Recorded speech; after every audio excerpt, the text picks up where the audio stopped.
Hey guys, it's Chris Senior back again for another informative review video. This one is actually a review video for a quite rare machine in these parts in western Pennsylvania. What you see in front of me is a Honda 3011 hydrostatic, or as they call it, H on the designation for the model number. And this is a 30-inch riding lawnmower. This one was made, I believe, back in the early 90s, because the guy I got off of here had it sitting in his storage unit for probably about 7 or 8 years, and he claims he bought it back in the early 1990s. And what you see is quite rare for these parts over here, because this is only the first one we have ever had over here in about 8 years. And usually Honda builds excellent quality machines, such as what you see right here, and this is no exception to that rule right here. And this is an overall quality unit right here. It has a hydrostatic drive on here as well too, as the front entails right there. It's a hydrostatic Honda 3011, as it says on the front. And this one is still in excellent relative shape overall. The guy actually used it for, I don't know, he said about 10 years, and he just put it away in a storage unit and took it out again, used some more, and he wants us to get it tuned up and get it cleaned up and stuff like that for his son, who lives out in Ohio. So that's what we're going to do over here for that. This thing will need a carb clean, unfortunately, because as before, it was sitting in the storage unit for about 7 or 8 years. The one good fortunate thing he actually did do to was he looks like he ran out of gasoline, so it was basically dry in the tank, even though there was some small amount of black particulates in the tank. So even with that in there, we put some new fresh gasoline in here, actually pure gas, not the E10 ethanol or E15. We put pure gas in there today. I fired up, and it ran okay for us over here, but it was still having some surging issues on there as well too. Plus we also had another problem on here as well too. The actual seat switch connections were actually giving us some problems, so I'll give you show you a picture of that as well here for that. There's a side picture for the deck. There's your deck assembly down there specifically. And we flip this back cover up. Unique thing about these ones is the whole back cover just like flips up on the back here, so I'll demonstrate that right now for you guys. There you go, flips up. There you got your engine right there as well. Got your air filter down there on the left hand side right here. You get a better shot for you right here. There you go. There's your gas tank right there. There's your transmission unit assembly. This is a hydrostatic transmission, so it does have a oil reservoir on top of the transmission itself as well too. What you see on top of the back portion of the hanger assembly for your bagger unit is my jump pack, because unfortunately the guy's actual battery here is totally shot, and we had to jump it over here and keep it running as it is like this, because the original battery he had originally was basically shot, and it was not working properly at all, and he needs a new replacement for that as well too, while he has it over here right now currently. So let me back up here, give you another shot of the engine right here. There's your engine right there as well too. It's an overhead valve. It is a GX, let me see here again here. I don't have it written down in my hand, so bear with me here while I get the actual spec and model number specifically for that.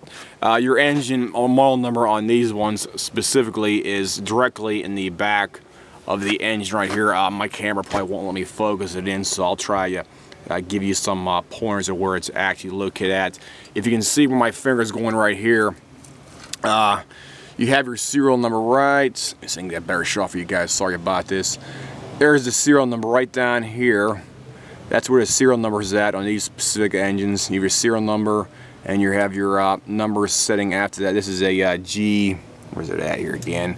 GJ02-116380 with a RN asterisk below that as well too. That's all right on the back of your engine right here for reference.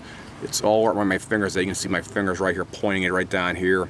The engine's model number is directly above that. This whole back of the engine was completely caked with debris inside right there, and we had to clean it off for probably a good 15-20 minutes. So let me get this stuff out of the way here and do that. I'll show you the engine model number. If I can see it here for you guys again. Okay, there we go.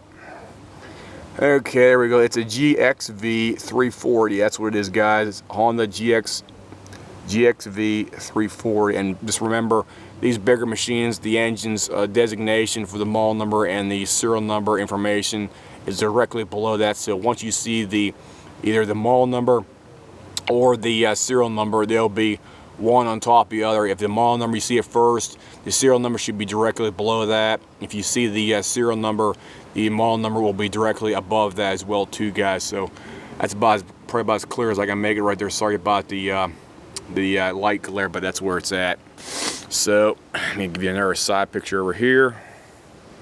There you go. There's the engine's right side.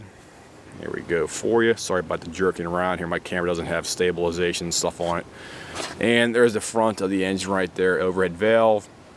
I believe this is 11 horsepower engine right here for that. So it's slightly bigger than what you actually need for this kind of tractor right here, because typically these smaller ones usually range from like about 7 to 10 horsepower on a given riding lawnmower out here. So this is a bit more powerful than your typical Tecumseh or like a Briggs & Stratton engine of the similar type and caliber for that. So overall, these are a quality unit, and this one, like I said before, it was giving us some problems starting over here, and it was basically, he had some old gas in the actual gas tank, and apparently he had some old gas in a line, I should say, plus there was old gas in a carburetor as well too, even though the tank was almost bone dry inside right there for that. So there was one other thing we had a problem with over here as well too. I almost forgot to mention that.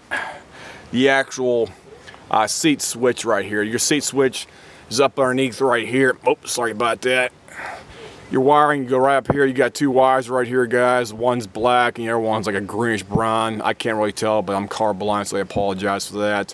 And you got your seat switch, goes right up on top, right in the back, right here. And this switch was giving us intermittent problems. We had to take it out, clean it out.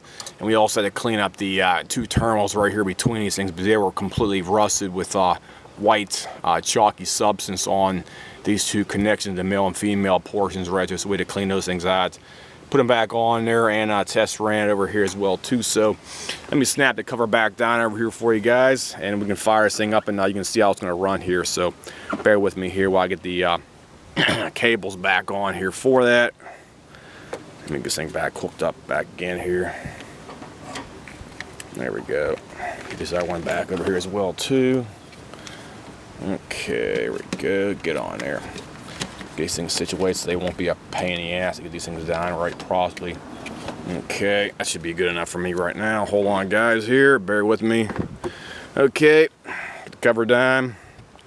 I think it should fire up here in a couple seconds. So, okay, whenever you want to start these things up, they have safety features for the brake, and also you have emergency brake on here as well too. What I have right now is the emergency brake in position right now, so this is back all the way, and the other brake is currently right here. It doesn't matter if that's not working or not right now. As long as you got your emergency brake on, you can start it up here, put it in fast, and pull it on choke here for that. So here's choke. See, you get your three things right here. You get your start, you get your fast, and you get your turtle for slow right there as well too. So we'll put it all the way forwards, and we'll turn to the on position and over to start. So back it off a bit. So there we go for that. I'll give you a shot of the engine actually running right now. You can actually keep it running while it's in the park position for your brake right there. So there you go. There's the engine running right there. It sounds great on low speed. No problem with that. Sounds good to me overall. The belts and the pulleys in the back look okay. I don't see any current problems with them right now.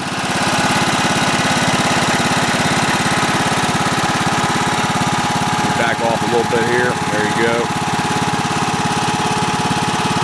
Okay, I'll snap the cover back down on there. Walk around here again. And gun it up a couple times here for you as well too. high speed right there. It has a little bit of a surging on the high speed right now, but once it's warmed up, it usually runs okay. Here we go, there's low speed again. Ugh, I'm getting sneezy out here. Yeah, I'm sneezing, too much sun out here in my eyes. Sorry about that, guys. Okay, now we can try the safety switch and make sure the safety switch is okay. Pull that back.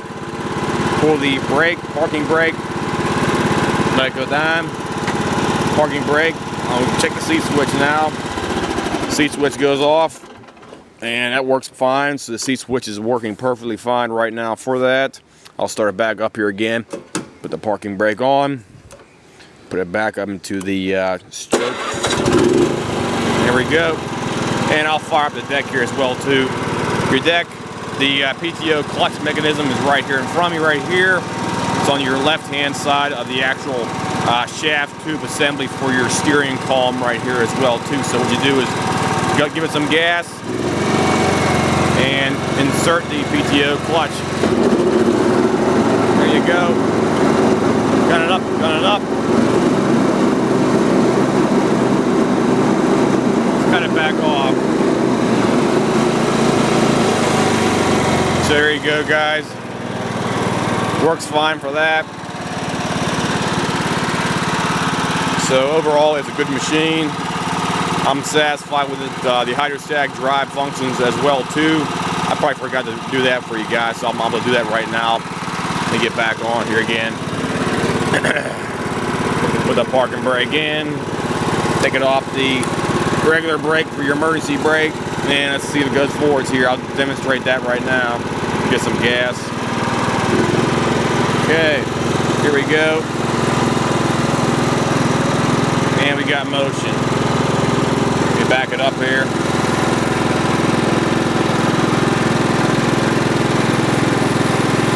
And it's going backwards fine.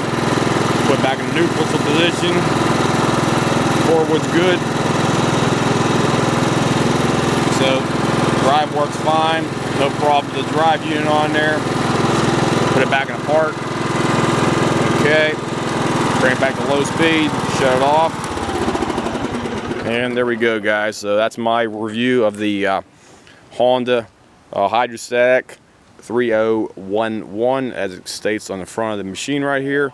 These things were made back in the early 1990s. So anybody has any comments, questions, whatnot, feel free to leave me a message here, and I'll try to get back to you with any answers to your questions within 24 to 48 hours. So I'll see you guys. Have a nice day.